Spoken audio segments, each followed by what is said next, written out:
Have you ever wondered how a country's technology gets blocked at someone else's doorstep? No warships, no tariffs. Sometimes all it takes is a piece of paper. Ankara, 2010. A team of Chinese engineers submitted over 1,000 pages of design drawings to an office.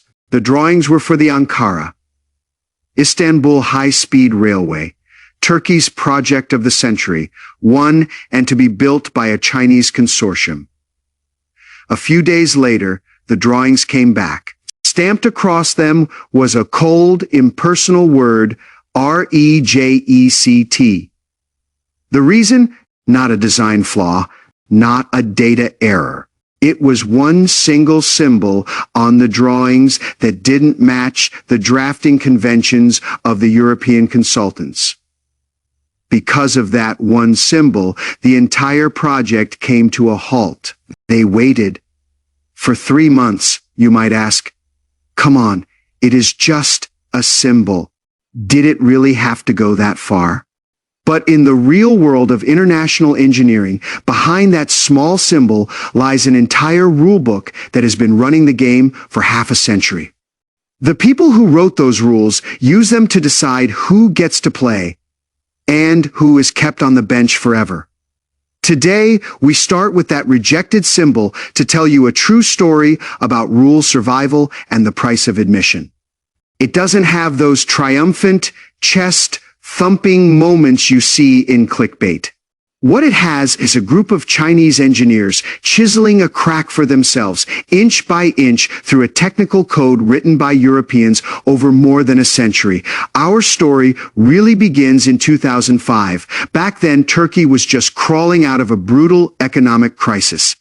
Politicians in Ankara did the math. The country straddles Europe and Asia. Europe on one hand, Asia on the other. Geographically, it is practically a natural toll booth. If they could build a proper railway, the flow of goods and people between continents would have to pass through here. Those toll fees could feed Turkey for decades. The problem was, they couldn't build a high-speed railway themselves. They needed help. The countries that could build high-speed rail could be counted on one hand.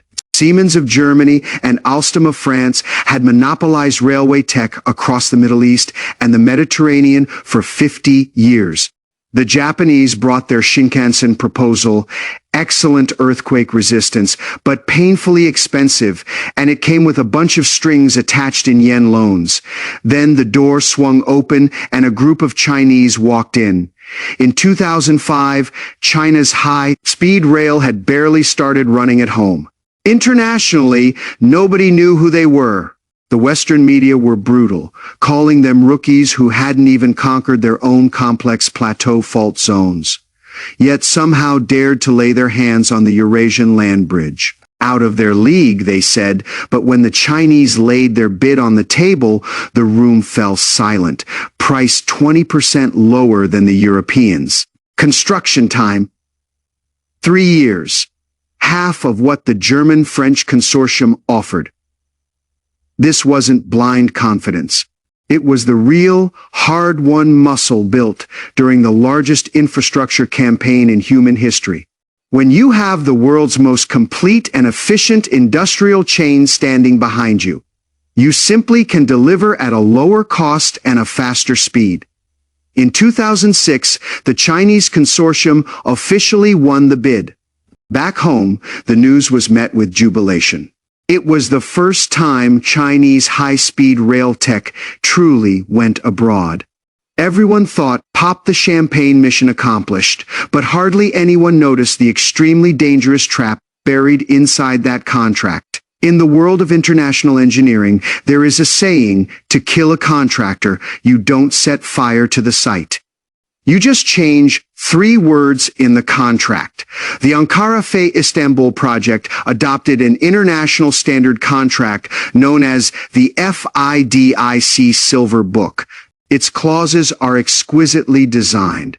On the surface, it hands all power to the contractor, full package, turnkey.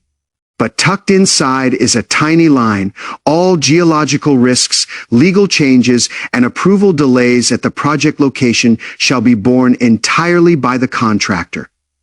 In plain words, hidden geological nightmares beneath Turkey.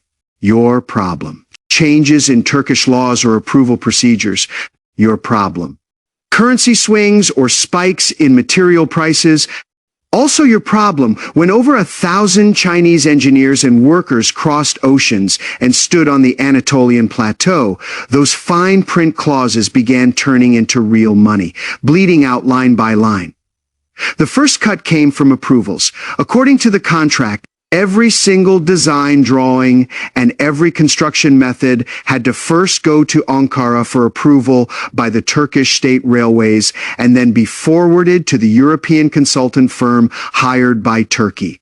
Only with all three parties signed off could the workers lift a finger. A Chinese project manager later recalled that it felt like being in the middle of a battle, but the power to pull the trigger was in someone else's hands, thousands of miles away. A tunnel support plan that Chinese teams could decide and execute within 24 hours on site now had to go to Ankara and then to a German consultancy. Armed with thick codebooks, the European experts would spot one symbol not matching their conventions, stamp REJECT, and send it back. Round trip 3 months. At the site, over 1,000 workers couldn't leave. The team would disintegrate, but they couldn't work either because nothing was approved. Giant tunnel boring machines sat idle. Every day, rental fees and idle worker costs piled up by hundreds of thousands. The financial bleeding was like a cut to a major artery. You could see the blood gushing out, but there was no way to stop it. Online commentators later spun this as Turkey backstabbing and deliberately making things difficult for China. But under the lens of cold commercial logic, this was actually the European engineering consultancies fighting a classic compliance defense war. They knew perfectly well, pile on enough maddening approval procedures, and you could lock a potential Chinese rival deep in the quicksand of project delays. If approvals were an open wound causing external bleeding, the next battle was a needle stabbed straight into the central nervous system in modern high-speed rail. The core is not the steel rail or the locomotive. It is the signaling control system you never see. It is the train's nervous system. When to accelerate, when to brake, how much distance to keep, all controlled by code. Whoever sets the standards for this system holds the most valuable card in the entire industry. 2 decades earlier, Europe had built a signaling standard called ETCS.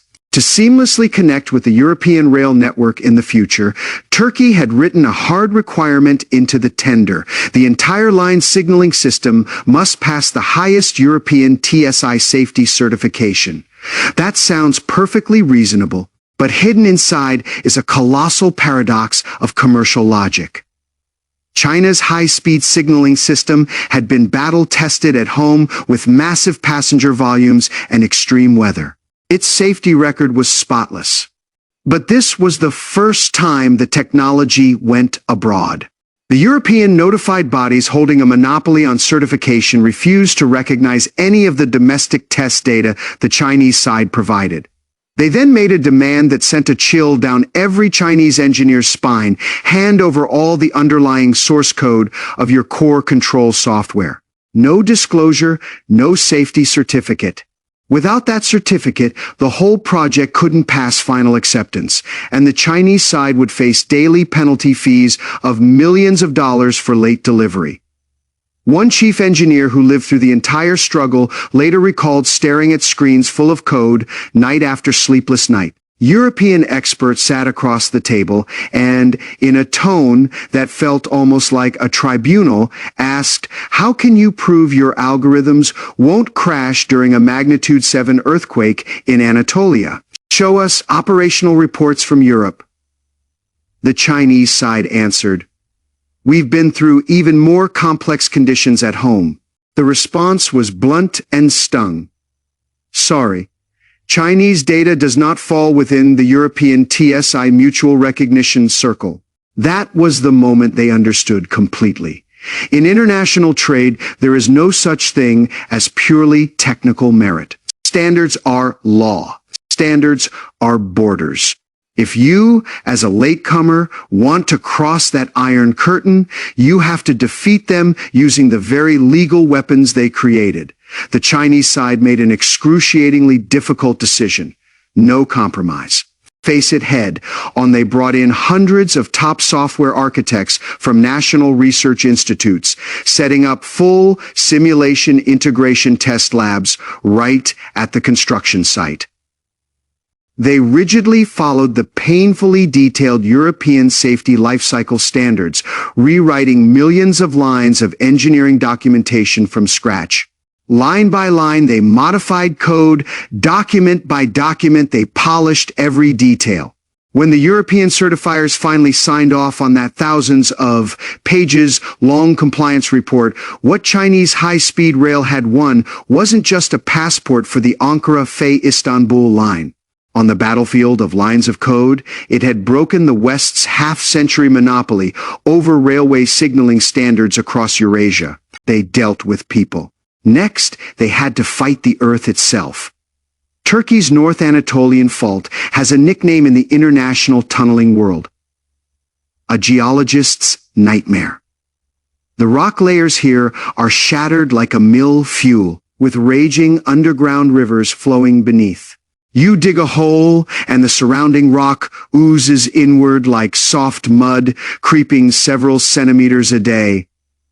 Tunnel 26 was the toughest section. Halfway through excavation, something terrifying and unprecedented happened. Under massive ground stress, the freshly excavated tunnel walls began to slowly collapse inward, like a tin can being crushed by an invisible hand. Traditional European methods were like paper walls against this kind of soft rock creep.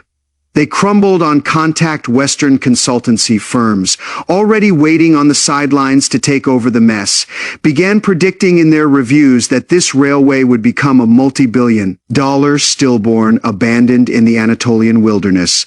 The chief project engineer was a man of few words, his hands covered in calluses. He later told the camera that it really came down to a bayonet fight. They couldn't rely on European methods. Europeans had rarely encountered such shattered extreme geology. He and his team had to fall back on the clumsiest, heaviest, and most effective homegrown techniques forged building the Chengdu, Fei-Kunming, and Qinghai-Phi Tibet railways. When the tunnel squeezed inward, they installed triple-layer steel arches and pushed back with hydraulic jacks weighing hundreds of tons face to face with the mountain. When the rock couldn't hold, they injected tens of thousands of tons of high-pressure concrete grout, forcibly cementing the entire shattered mountain into one solid block of rock, then advanced inch by inch. For months, he hardly got a full night's sleep in a bed. Lying on a camp cot, ear pressed to the pillow, the moment he heard even the faintest abnormal sound from underground, his body would snap reflexively upright. This wasn't just engineering. This was hand-to-hand combat with the very movements of the earth. Lose, and 10 years of China railway construction's overseas credibility would be buried in that tunnel forever. Win, and the rules of the Great Eurasian Land Corridor would have to be rewritten. They also played a trump card that no Western contractor had.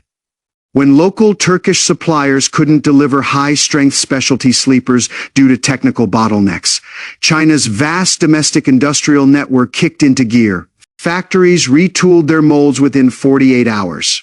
The China-Europe Railway Express and Sea Rail intermodal chains were activated instantly. 10,000 tons, and then another 10,000 tons of custom parts traveled from China's heartland across the entire Eurasian continent, flowing non-stop to the Anatolian front line. This wasn't the strength of a single company. This was the entire national manufacturing base delivering overwhelming saturation-level support. Come the 2020s, the world changed its face. The Suez Canal was blocked. The Red Sea crisis erupted. Global ocean marine insurance premiums skyrocketed. Those sea lanes, once thought to be the cheapest and most reliable, suddenly looked dangerously fragile.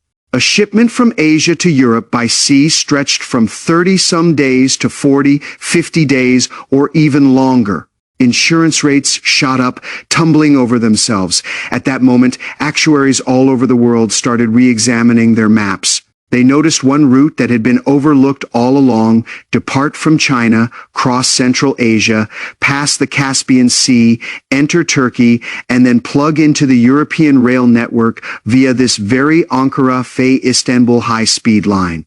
The whole journey just 12 to 15 days. Nearly 3 times faster than sea freight, and completely immune to strait blockades or piracy.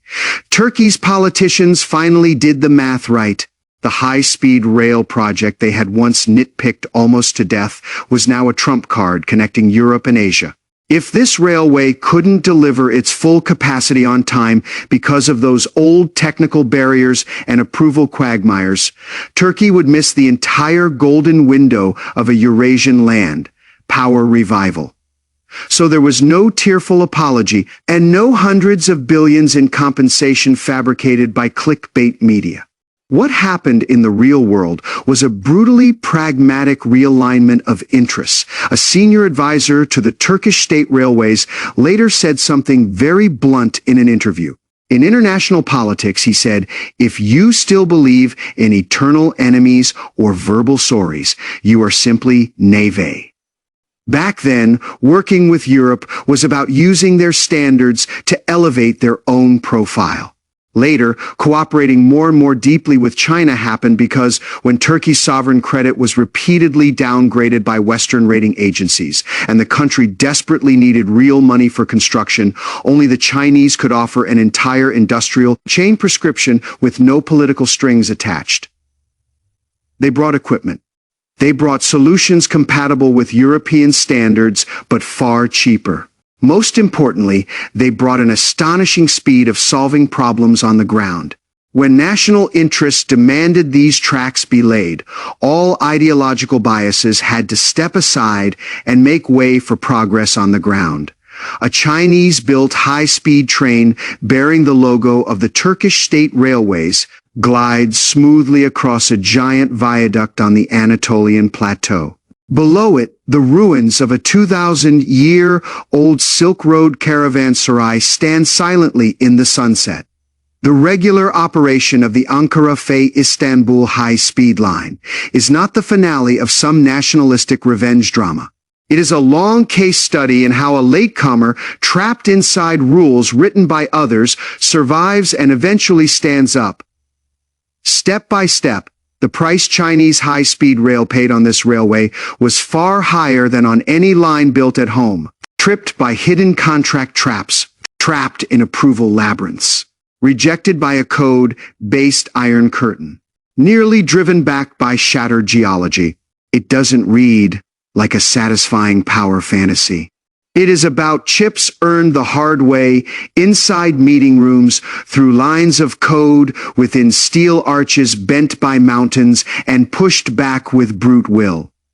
Turkey spent time, energy, and enormous political coordination cost in exchange for a land lifeline that truly breaks through the country's geographic destiny. And China, caught in a legal and regulatory net carefully woven by century-old Western giants, completed its identity transformation from a battle-hardened rookie to a compliant international player. 200 years ago, the world used warships to control the oceans, turning inland heartlands into synonyms for backwardness and instability. Today, when these steel rails that withstood the crush of fault lines and passed Europe's harshest audits, reconnect across the Eurasian continent, they announce with ironclad fact the revival of land power is not a slogan. It is the precise alignment of contract clauses. It is the painstaking compatibility of line after line of code. And it is the comprehensive ledger of costs, calculated line by line, that a nation with the most complete industrial base must reckon with so that it will never be strangled by someone else's grip.